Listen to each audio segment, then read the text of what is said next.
should the Niners trade for a defensive end? The trade deadline is about a month away. They're undefeated. It'd be a shame to feel like you're one player away and not have that D end. But at the same time, they're usually expensive. I don't know. What do you think? How aggressive would you be here? Not right now. I don't think you trade for him right now. You can't do that. I mean, not you can't do that, but I just think just to pump the brakes a little bit. I feel like that's a little too reactionary. I don't like react. I'm personally never for reacting when you're in a coming from a desperate place with bad news. So I think for one, breathe. Let's see how this next week goes. Because first and foremost, no matter who you acquire, that hole's not going to get shrunk much. I don't care if you get a Trey Hendrickson or a Cam Jordan. I don't care who's out there. You're not going to shrink the hole significantly that much.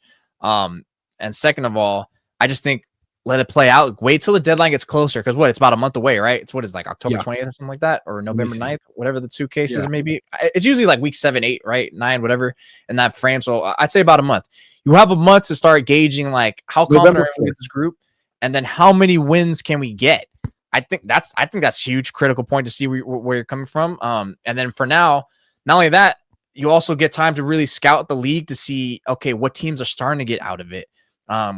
What teams are starting to be out of the playoff race, what teams look stinky, what teams are trying to shed some contracts, what teams trying to like get rid of these players. Because obviously the reason why Hendrickson is the one, because he's on a 1-year deal, and with Burrow out, the Bengals are essentially, they're essentially dead. They're not going to go anywhere. So then maybe in 3-4 weeks it gets cheaper. Same thing with Cam Jordan and the Saints. I get all these guys; they'll be helpful. But again, let's just see how many more games they can win. Let's see who steps up, and let's see if there's other defensive ends out there that they can probably bring in. That's not necessarily a big name that can be like, this is a decent name. For example, Bryce Huff wasn't a big name, but they acquired him, right? And he cost a mid-round pick. I know obviously he's having his salary picked up, but it's like, hey, a mid-round pick. That's because pass rushes are a premium.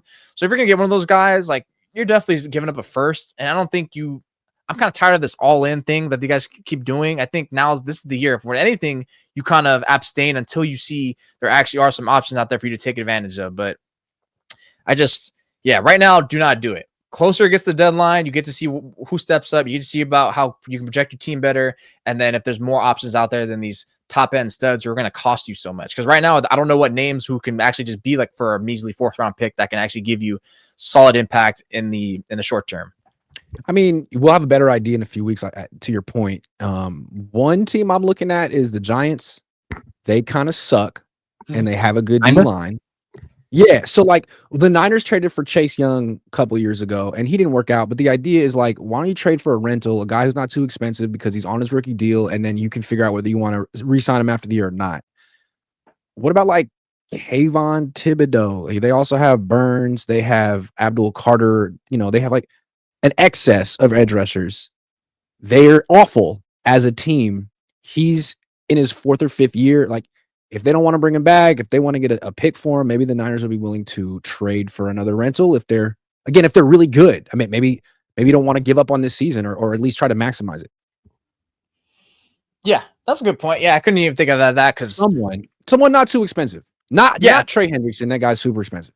No, it's super expensive because probably the Bengals are going to look for the farm, and then also, he's cost too much. He cost too much. So, come on. I think the problem with that is like another reason why you can't go for some of these other guys who are going to cost so much and these picks. It's like it's run your rental. We picked up all these defensive linemen for a reason, the young guys, so we can actually start hitting on return on investment. Let's start seeing what they can do, flourish, and give them those opportunities.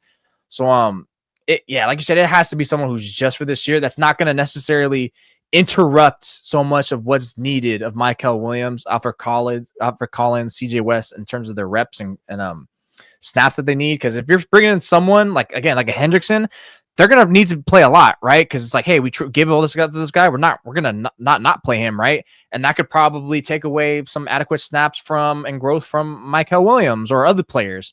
I think that's another way you gotta try to, like, if you're a 49ers, you want to think about, because these things do matter. It's not just about like what's happening this year. And I think they've already kind of acknowledged like Super Bowl is not on our mind, which maybe that's why they're kind of contesting on these games for once, because they're not looking ahead, they're looking in the now. But yeah, you just do not break the bank. A third mid-round pick, depending if you guys are projecting to still look good, I'm all for it. And if they don't have anyone stepping up. Prize Picks will give you $50 when you play your first $5 lineup. Win or lose, you'll get $50 for playing. Use promo code Cohn, COHN, and download the app now. Dardar proposes the following trade. Mac Jones and a day 5 pick. They do have 5 days of the draft for Trey Hendrickson.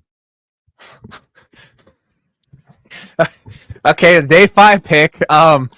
Mac, I would not trade Mac Jones because Brock Purdy is probably going to get hurt again, and he's clearly a serviceable starter. And he gives them an element that they don't give a Purdy, which is the long ball and all that. And they don't give him that. Purdy doesn't. You don't have that element with Purdy, and with Jones, if Purdy gets hurt again in 6 weeks, cool. Jones, we know we can still win. No, don't get rid of Jones because we're not going to give the starting reins and backup positions to Adrian Martinez, who's barely been here for a cup of coffee. All right, we got another proposed trade from Cliff V3. Says Eric McCoy and Carl Granderson from the Saints for 2 seconds and a third. We need a better tip of the spear on O-line. Let's do this sooner rather than later. The Saints are truly awful and could be sellers at the deadline. An offensive lineman would be kind of nice. Yeah, but where's he going to start? I mean, as good as Jake Brendel is, I think they're fine with Brendel, man. They're just going to keep him there. It's just Brendel's going to be on this team in 5 years. Probably, yeah. Sean says Bosa is officially out of Hall of Fame, out of big money extension, and insignificant as it relates to the future. He is now officially injury prone. Bad timing for his guaranteed money. Interesting. We're going to talk about what's next for him in a minute. Kilo, we got you. Araceli Carrillo, $2. Mason says medical staff got to be working for the Rams. A lot of stuff here.